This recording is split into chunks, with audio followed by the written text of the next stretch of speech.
Now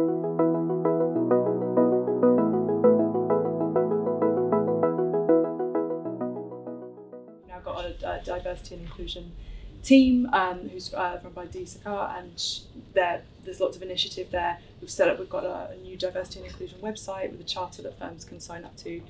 So we were already in the process of wanting to get more information on this front and wanting to find a way to reflect it as much as we can in our rankings.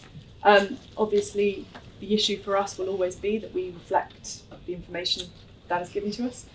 We do our very best to, ask questions about that. It's been something that we've encouraged researchers to do more. Our most recent round of US research, for instance, there were specific questions given to ask about, diversity, particularly in markets in the States where that's definitely not the case. In response to that, it's really what we were already doing, which is trying to build up more of a platform for us to feature more diverse range of lawyers and make sure we're reflecting at least at the benchmark level of where the market's at.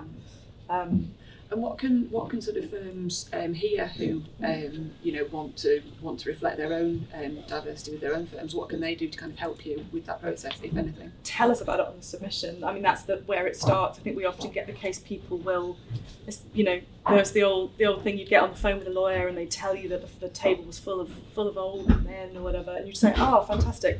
You got any female partners you want to tell me about? Oh, well, there's Sarah. I can't remember where she is now.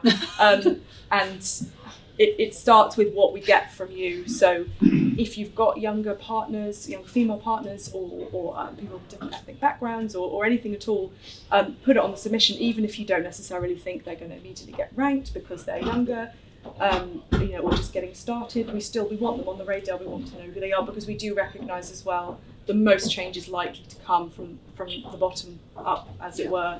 We can only do so much with the top tranche of a table that's full of really established lawyers who've been around a long time, but we can make sure that we've got that coming up, as and where it exists. So, and make sure if you're putting them on the submission as well, if you've got a referee that's going to be able to tell us about them, because obviously anyone can put a name on the submission, but we want that to link up with hearing from the referee as well.